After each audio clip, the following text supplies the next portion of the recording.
राजस्थान में बड़े लंबे अरसे से कोविड के कारण कार्यक्रम नहीं हो रहे थे, तो अमृता जी ने ये सुअवसर सबको प्रदान किया और कृष्ण जन्माष्टमी के मौके पर ये सत्संग का कार्यक्रम आपको सुलभ हो रहा है। वैसे तो आप जानते ही हैं कि सत्संग बड़े भाग्य से प्राप्त होता है। बड़े भाग्य पाइए सत्संगा, बिनय प्रयास हो तो भवभंगा। और जब प्रभु की कृपा होती है, संतों की कृपा होती है, तो सत्संग सुलभ होता है। सत्संग का शाब्दिक अर्थ वह है सत्य के साथ मिलन होना, सत्य की प्राप्ति जिस साधन से होती है उसे सत्संग कहा जाता है। हमारे संतों ने कहा कि पहली जो भक्ति है, भगवान नौदा भक्ति में कहते हैं, वो पहली भक्ति यही है कि पहले हम संतों का सानिध्य प्राप्त करें। प्रथम भक्ति संतन कर संगा, दूसरी रति मम कथा प्रसंगा। संतों की प्राप्ति और वार्तालाप, ज्ञान के बारे में चर्चा, ज्ञान के बारे में जिज्ञासा। जैसे आज के ज़माने में किसी की जिज्ञासा होती है कि देश में क्या हो रहा है। अभी हाल ही में आपने तिरंगा लहराया 15 अगस्त को, तो वही चर्चा का विषय बना रहा कि भाई तिरंगा लहराना है। तो जो जिसका बेसिकली जो एम होता है, जो लक्ष्य होता है, उसी की चर्चा करता है। जब हमारा जिज्ञासु भाव होगा, जानने की इच्छा होगी, वो भी भौतिक बात नहीं, आध्यात्मिक तत्व का ज्ञान प्राप्त करने की इच्छा, उत्कंठ इच्छा, तो जिज्ञासा हमारे अंदर जब होगी, जैसे आदमी रेगिस्तान में जाता है और उसे प्यास लगे तो उसको एक ही चीज़ सताती है कि भाई पानी कैसे मिलेगा। चारों तरफ देखता है, कोई उसे मिले तो यही पूछेगा भाई कहाँ पर बावड़ी है, कहाँ पर तालाब है।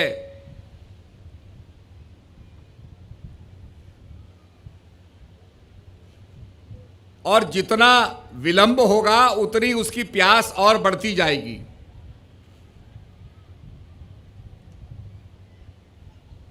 उसके पास खजाना भी हो तो भी वो ये सोचेगा कि भाई मुझे पानी कैसे मिले। खजाना भी छोड़ना पड़े, घर भी छोड़ना पड़े, तो रेगिस्तान के अंदर पानी के लिए वो व्यग्र हो जाता है। ऐसी जिज्ञासा का भाव जब एक साधक के अंदर होता है, संतों से उसका मिलन होता है, तब वो चर्चा करता है ज्ञान की। कृष्ण जन्माष्टमी का आज हम पर्व मना रहे हैं। भगवान कृष्ण का जन्म तो आप जानते हैं कि जेल में हुआ, और जेल में होने के बाद भगवान ने वहाँ से निकल करके आए, क्योंकि आकाशवाणी हुई थी कि देवकी का 8वां पुत्र जो है तेरा वध करेगा कंस। कंस को लगा मेरी मौत होगी। देवकी को, वासुदेव को उसने कारागार में डाला और एक एक करके उनकी पुत्रों की हत्या करने लगा।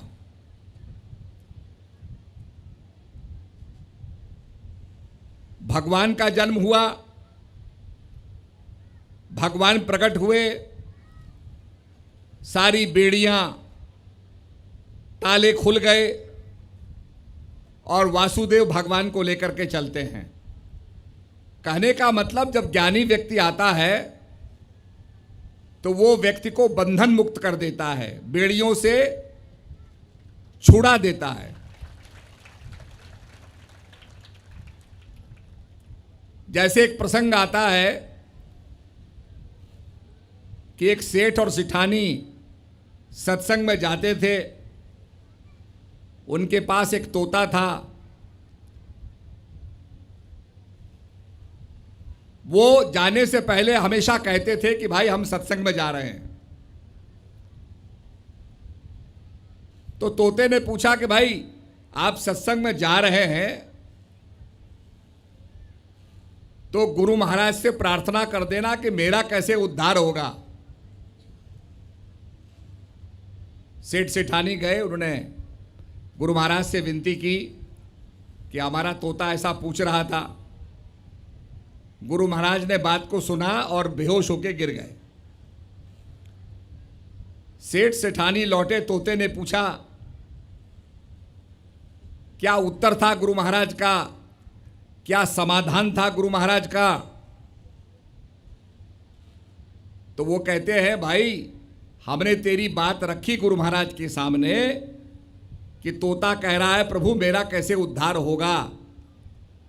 और इतना सुनते ही गुरु महाराज एकदम गिर गए, चेतन विहीन हो गए। अब भाई हम क्या कह सकते हैं। तोता मरम की बात समझ गया। थोड़ी देर के बाद वो भी चेतन विहीन हो गया और बिल्कुल गिर के पड़ गया। सेठ सेठानी ने देखा भाई ये हिल नहीं रहा, डुल नहीं रहा, क्या हो गया। तो उसको मरा समझ करके पिंजरे से निकाल के बाहर रखा। जैसे ही बाहर रखा तोता स्वतंत्र हो गया और अपना उड़ने लगा। और उसने कहा मेरे गुरु ने जो बंदी छोड़ है मुझे रास्ता बता दिया, आज मैं आजाद हो गया। भगवान कृष्ण का संदेश कहां कहां तक फैला, गीता का प्रचार कहां कहां तक हुआ। आज दुनिया के कई यूनिवर्सिटीज के अंदर गीता पर शोध हो रही है। गीता के संस्करण निकले हुए हैं, एडिशंस निकले हुए हैं। और कोई अध्यात्म को समझना चाहता है तो ये कहा जाता है गीता का अध्ययन करो। और कहा भी है गीता सुगीता कर्तव्या के मई शास्त्र विस्तरई। जो गीता एसेंस है, सार है, इसको हम समझें, विस्तार में जाने की जरूरत नहीं है।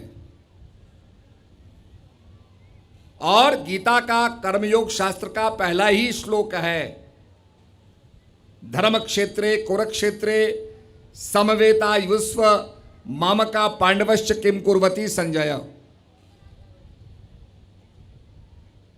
धृतराष्ट्र पूछते हैं संजय से कि हे संजय ये बताओ युद्ध की इच्छा लिए हुए मेरे पुत्र क्या कर रहे हैं। धर्म भूमि कुरुक्षेत्र में, अब ऐसे लड़ाई के मैदान को धर्म भूमि कुरुक्षेत्र कहा गया। धर्म क्षेत्रे कुरुक्षेत्रे। धर्म भूमि कैसे बन गई। राजा कुरु ने तपस्या की, वहां पर बहुत ज्यादा अकाल पड़ गया। जब ये पता लगाया गया कि भाई इसका निवारण क्या होगा, समाधान क्या होगा, तो कहा राजा कुरु सोने का हल बना करके अगर जोतेंगे, स्वयं श्रम करेंगे, तो ये अकाल समाप्त हो सकता है, ये भीषणता समाप्त हो सकती है। तो राजा कुरु ने हल बनाया, हल बना के जोतने लगे। अकाल समाप्त हुआ, वर्षा हुई, देवता इंद्र प्रकट हुए। इंद्र ने आशीर्वाद दिया कि जहां जहां इस भूमि में राजा कुरु ने हल चलाया है ये धर्म भूमि हो गई। ऐसा यहां पर प्रभाव होगा कि जो यहां मरेगा वो स्वर्ग को प्राप्त होगा। तो कुरुक्षेत्र का युद्ध के लिए इसलिए चयन किया गया, इसलिए उसको चुना गया कि भाई लड़ते लड़ते मारे जाएंगे तो स्वर्ग को कम से कम तो प्राप्त होंगे। अब आप जानते हैं कि कौरव पांडव आए, एकत्रित हुए। अर्जुन मोह को ग्रसित हो गया। जैसे यहां भीड़ बैठी है, ऐसे ही सारे योद्धाओं की भीड़ देख करके उसको ये समझ में आया कि इतने लोग मारे जाएंगे, कितनी कुल की नारियां विधवा होंगी, कितने बच्चे अनाथ हो जाएंगे, उसके बाद वर्ण संकर पैदा होगा। ये सारी बातों की कल्पना, अनिष्ट की कल्पना, क्या बुरा से बुरा हो सकता है, द वर्स्ट पॉसिबल जिसे हम कहेंगे, उसके बारे में सोचता रहा और अंत में निर्णय करता है कि मैं युद्ध नहीं करूंगा। मैं याचक बनकर के याचना कर लूंगा, भीख मांग लूंगा, पर ये हे कृष्ण, ये युद्ध श्रेयकर नहीं है। भगवान समझाते हैं, अनेक तर्क देते हैं, ये भी समझाते हैं जो संसार में आएगा वो जाएगा। हम इस प्रांगण में आए सत्संग सुनने के लिए, और सत्संग की समाप्ति के बाद हम यहां से चले भी जाएंगे। और कहा भी है, आए हैं सो जाएंगे, राजा रंग फकीर, एक सिंहासन पड़ चला, एक बांधा जाए जंजीर। Every action has equal and opposite reaction. आने का जो रिएक्शन है वो जाना होगा। संसार में आए हैं, संसार से जाना होगा। अनेक तर्क भगवान देते हैं, समझाते हैं, पर अर्जुन का मोहभंग नहीं हुआ। मोहभंग तब होगा जब हम सत्य को जानेंगे, जिसको कहते हैं ग्रेटर ट्रुथ। हम जब सत्य को जान जाएंगे तो संसार की जो टेम्परेरीनेस है, संसार की जो क्षणभंगुरता है, इसका पता चलेगा। तो भगवान अर्जुन को ज्ञान देते हैं, राजविद्या का उपदेश देते हैं और कहते हैं ये सब विद्याओं की राजा है। भगवान ने ज्ञान दिया। कई मुझे कृष्ण के भक्त मिले, कहते हैं साहब हम तो भगवान कृष्ण की सेवा करना चाहते हैं, दासस्य भाव रखना चाहते हैं। मैंने कहा ये तो बात ठीक है, पर स्वयं भगवान कृष्ण अर्जुन को कहते हैं कि अर्जुन, मैं तुझे राज्य विद्या का ज्ञान देता हूं। आप कहते हो साहब हम तो केवल सेवा करेंगे, हमें ज्ञान नहीं चाहिए। अर्थात जिस चीज को भगवान देने आ रहे हैं, जिस चीज की स्थापना करने जा रहे हैं, जिसके लिए भगवान कहते हैं मैं युग युग में आता हूं, धर्म संस्थापनार्थाय संभवामि युगे युगे। हे अर्जुन, मैं धर्म की स्थापना करने के लिए युग युग में आता हूं। अब आप कहते हैं कि नहीं साहब हम तो, हमें ज्ञान भी नहीं चाहिए, जिसके लिए भगवान का अवतार होता है। जब जब होए धर्म की हानि, बाढ़ असुर अधम अभिमानी, तब तब प्रभुधर मनुज शरीरा, हरे कृपा निधि सज्जन पीरा। भगवान का मैनिफेस्टेशन क्यों होता है, भगवान का आना क्यों होता है? आप जानते हैं कि कहीं पर बहुत ज़्यादा बीमारी हो जाए, आपने देखा होगा कोरोना काल के अंदर कितनी बीमारी हुई। अभी गौओं को बीमारी हो रही है तो डॉक्टर बुलाए जाते हैं। अब डॉक्टर आता है और अब डॉक्टर से कहे महाराज आपकी जरूरत नहीं है, तो डॉक्टर कहेगा भाई मेरा काम चिकित्सा करना है। जब कोई बीमार होता है तो एम्बुलेंस बुलाई जाती है, और एम्बुलेंस को बुला करके उसको ले जाया जाता है ताकि उसकी चिकित्सा हो। ऐसे ही संतों का आना होता है ज्ञान की चिकित्सा करने के लिए। ज्ञानंजन सद्गुरु दिया अज्ञान अंधेर विनाश, हरि कृपा ते संत भेटिया नानक बन प्रकाश। गुरु महाराज ने ज्ञान का काजल दिया, ज्ञान अंजन सद्गुरु दिया अज्ञान अंधेर विनाश, और अज्ञान का जो अंधकार था उसका विनाश किया। तो ये कृष्ण जन्माष्टमी इस बात की याद दिलाता है कि भगवान का आना समय समय पर ज्ञान देने के लिए, धर्म की स्थापना करने के लिए होता है। भगवान गीता में कहते हैं कि ये ज्ञान अविनाशी है, इनडिस्ट्रक्टिबल है, इसका नाश नहीं होता, जन्म और मरण से परे है। और जब इसका नाश नहीं होता तो यह हमेशा रहेगा।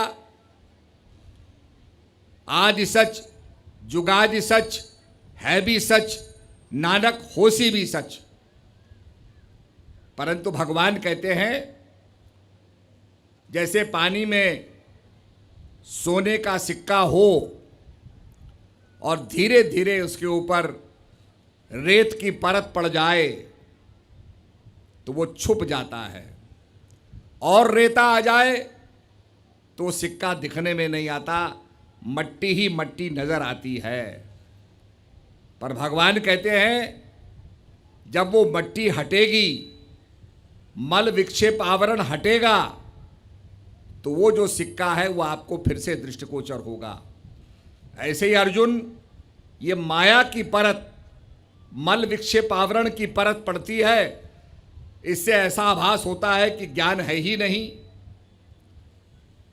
परंतु जब ये परत हटती है, हमारे आगे कोई पर्दा आ जाए तो हम देख नहीं पाते, और पर्दा हट जाए तो सब कुछ दृष्टिगोचर होता है। ठीक इसी प्रकार से जब माया का पर्दा हट जाता है तो वो ज्ञान, उसकी अनुभूति हमको होती है। तो मेरा कहने का अभिप्राय यह है कि संतों ने हमेशा प्रेरणा दी है प्रभु के नाम के सुमरण करने की। देखो, कोरोना काल के अंदर हर आदमी सेग्रीगेट हुआ। जिसको कोरोना हुआ, हाँ साहब आप लॉकडाउन में चले जाओ, आपको क्वारंटाइन कर दिया जाता है, और लोग जाकर के अस्पताल में क्वारंटीन हो गए। कोई साथ नहीं गया।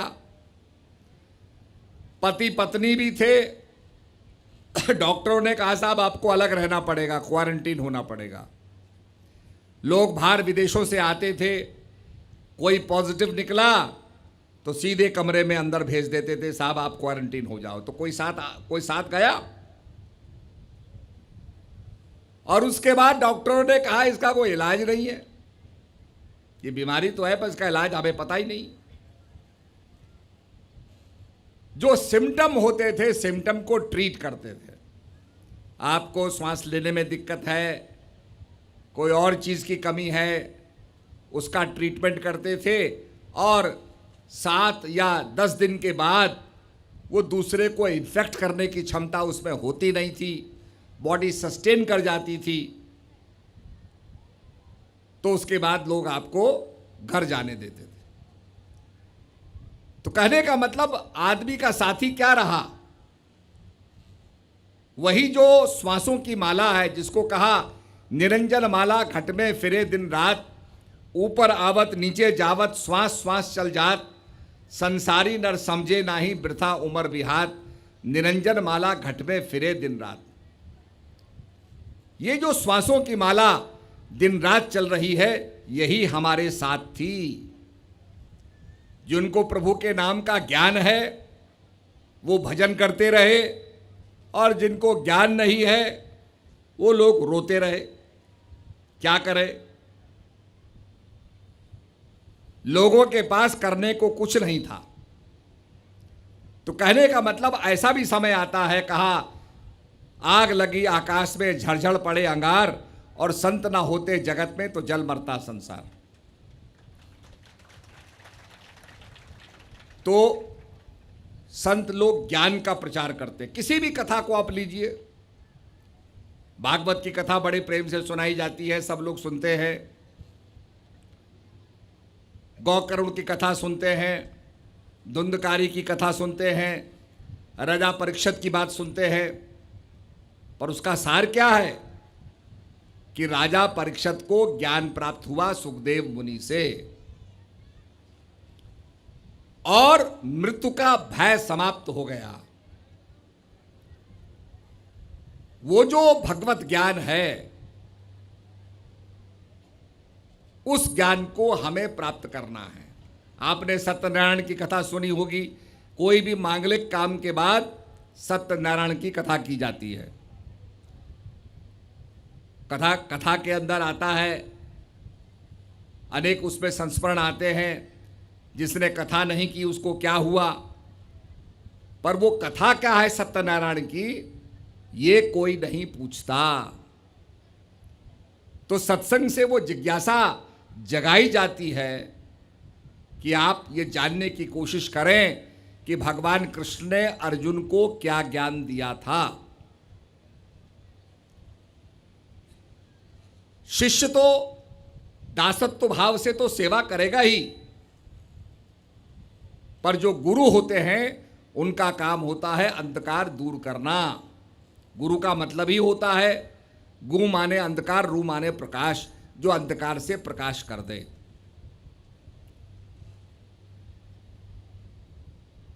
तो प्रेमी सज्जनों, ये जीवन में इस बात को समझें।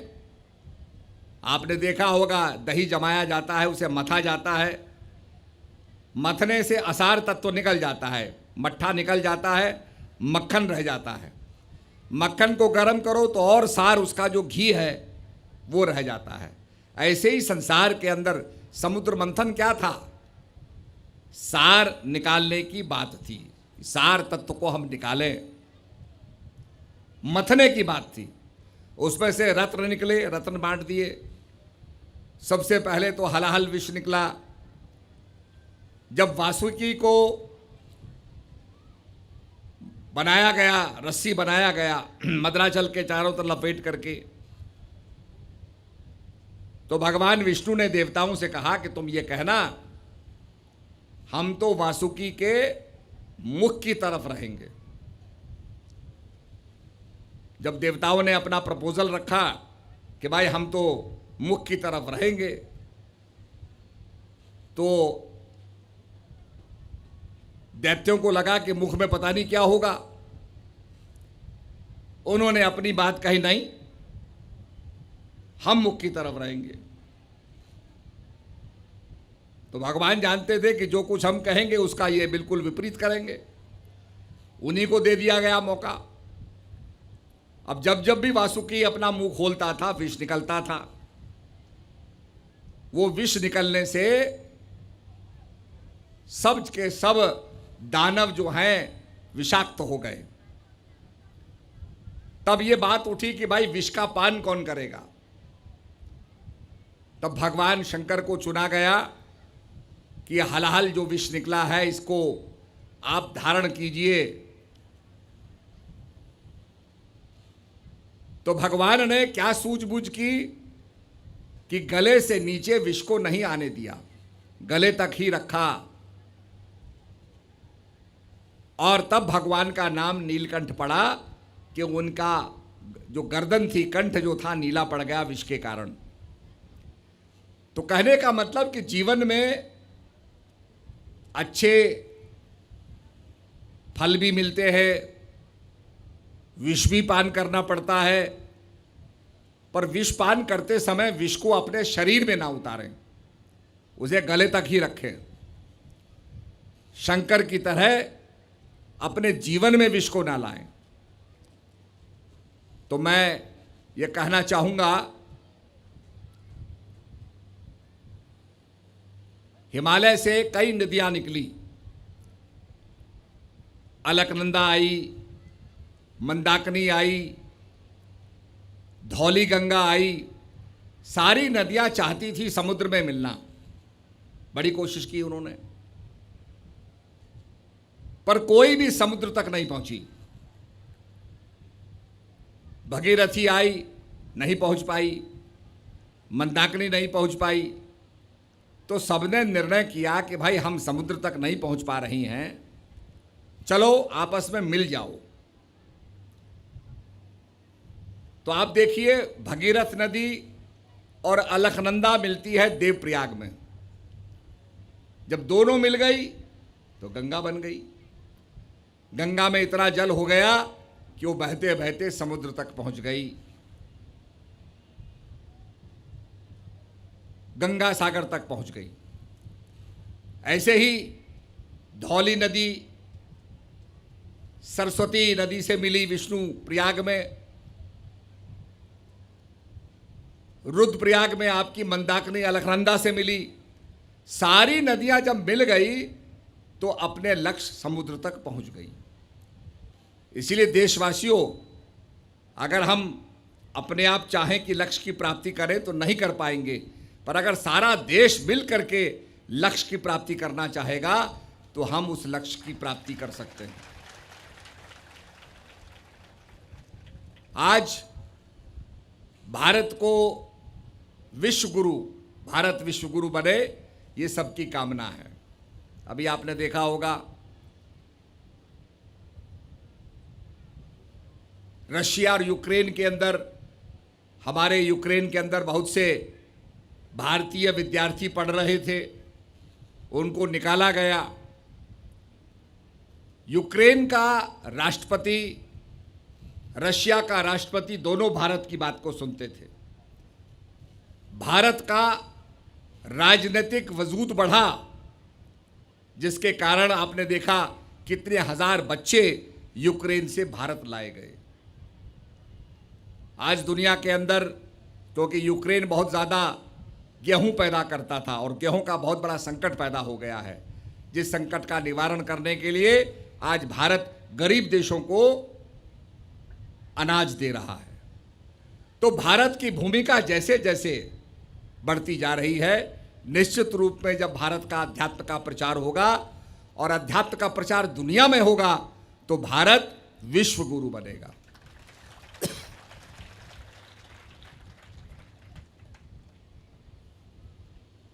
इसलिए सबसे पहले तो आप जपे औरों को जपावे, नानक निश्चय मुक्ति पावे। अपने आप सुमरण करना, प्रचार करना। एक संकट का समय सभी ने इसको पार किया, और जब हमारा लक्ष्य सेवा करना होता है तो अपने आप में उसके लिए कोई पुरस्कार नहीं होता। बहुत से लोग काम करते हैं, सोचेंगे कि साहब हमको पद्म श्री मिल जाए, कोई बड़ा पुरस्कार मिल जाए, पर अच्छा काम करना, सेवा करना, मानव सेवा करना अपने आप में ही पुरस्कार है। मैंने देखा मिशन एजुकेशन में बाई महात्मा गरीब बच्चों को पुस्तकें बांट रहे हैं, बहुत अच्छा काम है। जिनके पास है और जिनके पास नहीं है, जिनके पास है उनसे लेकर के जिनके पास नहीं है उनको हम दे रहे हैं। बच्चों के अंदर आशा पैदा कर रहे हैं, समाज की समग्रता, समाज की एकता, समाज की समरसता को पैदा कर रहे हैं, तभी तो देश आगे बढ़ेगा।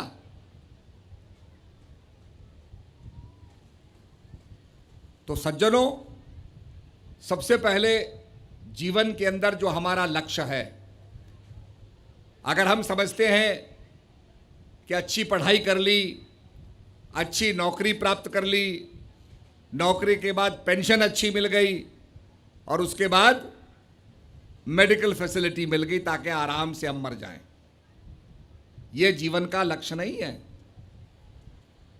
जीवन का लक्ष्य और बड़ा है। आप नौकरी कर लें, अच्छी तनख्वाह पा लें, परिवार का पोषण कर लें, आपको मेडिकल फैसिलिटी मिल जाए, पर जीवन का लक्ष्य उससे भी बड़ा है और वह है अध्यात्म को प्राप्त करना, स्पिरिचुअलिटी को प्राप्त करना। और स्पिरिचुअलिटी को हम तब प्राप्त करेंगे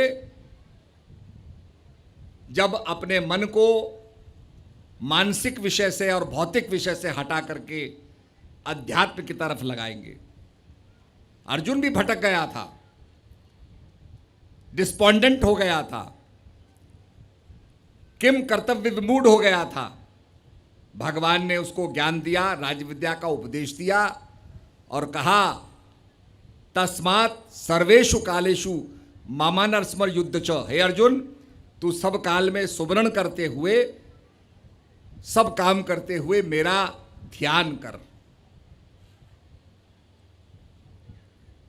अर्जुन जब उसको संपन्न करता है तो जीवन में सफलता प्राप्त करता है।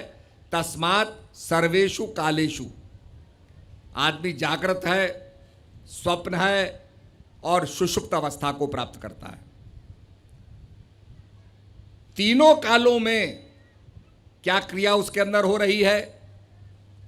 श्वास का आना और जाना, श्वास लेना। श्वास ना ले तो उसकी एग्जिस्टेंस नहीं रहेगी, उसका अस्तित्व नहीं रहेगा।